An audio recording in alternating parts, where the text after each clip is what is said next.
Welcome everybody to another episode of Hashtag Side Hill Gill.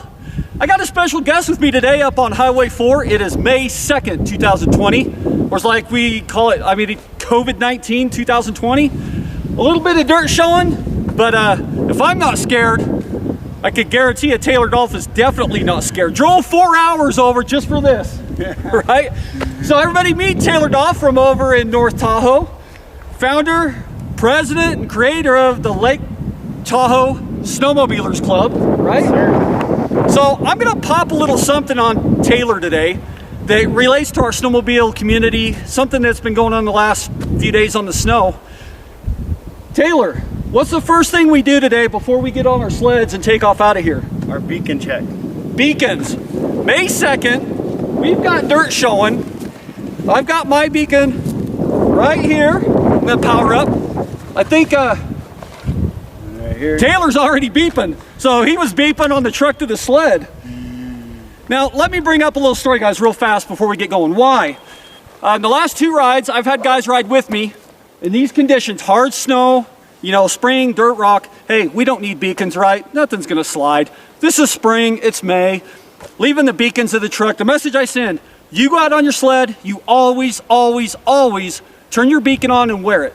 Now that message was sent to me years ago when I didn't know any better by the Boondockers guys up in Utah. Jeff Dyer got on my butt in conditions like this. Sent the same message. Here's why. Two reasons. Number one, if you're in the habit of wearing your beacon all the time, you're never gonna forget it. You get your mentality trained, turn that thing on every single time. There's not gonna be a pow day where like, oh gosh, right here, and I forgot my beacon in the truck. We've seen that happen. Number two, Taylor, you're from up in the Tahoe Truckee area. You have any information you might be able to share with us today? Yeah, we've had a few wet slides lately.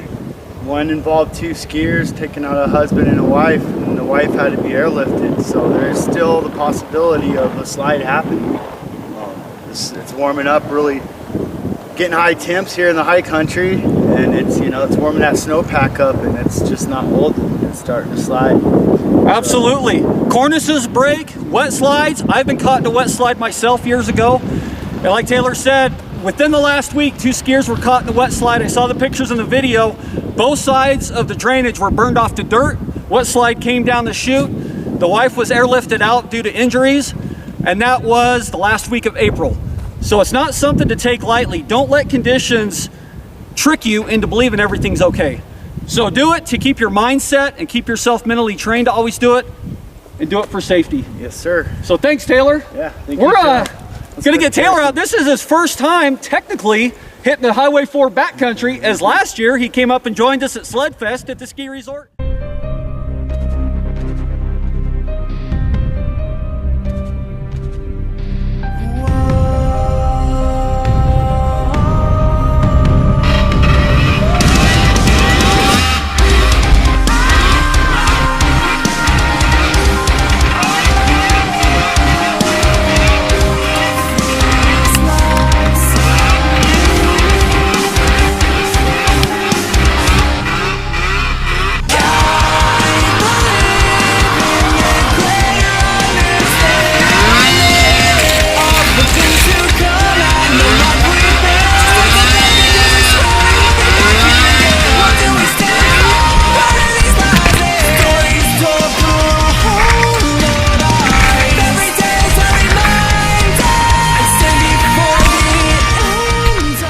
All right, we made it to 8,000-ish. We're gonna let Taylor depth check us here. May 2nd, 2020. There's the bottom. 220. What are we at? 220? Yeah. Wow.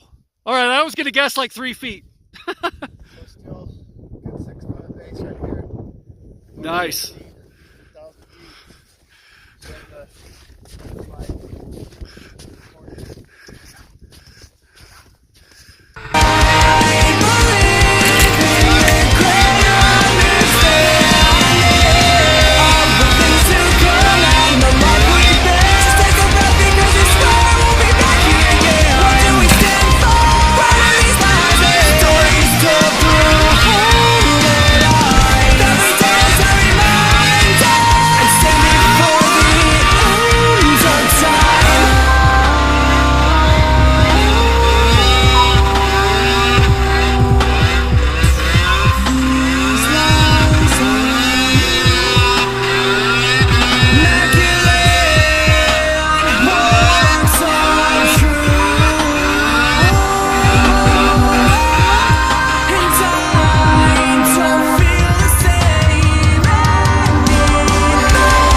Wonder if the M7's gonna make it.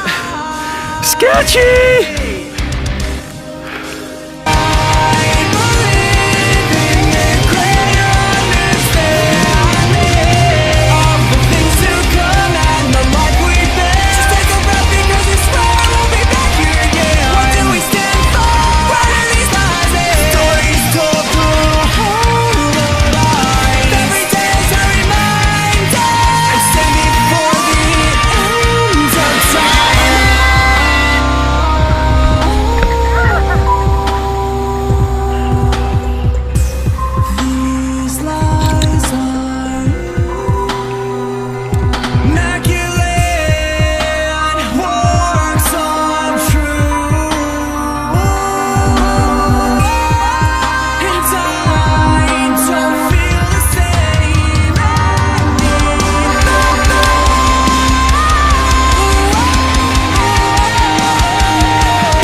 Taylor might need some help. Ah, he's got her. Down the chute.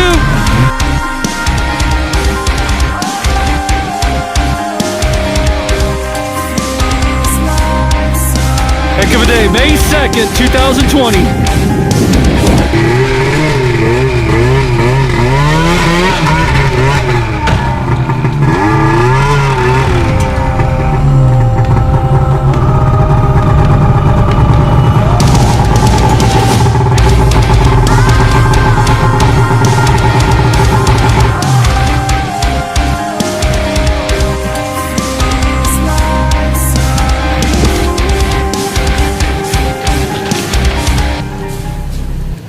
Taylor's a great example. He started the Snowmobile Club over in Tahoe because he saw a need for it with our land battles here. He's a representative of the land, picking up the trash, just looking out for people. That's why I really like riding with him. So hopefully we have a good, safe day in the backcountry. A lot of guys think riding with Side Hill Gil is a sketchy situation. We'll get a report from Taylor on how that turns out at the end of the day. Oh, it's always fun. We'll see you guys on the mountain.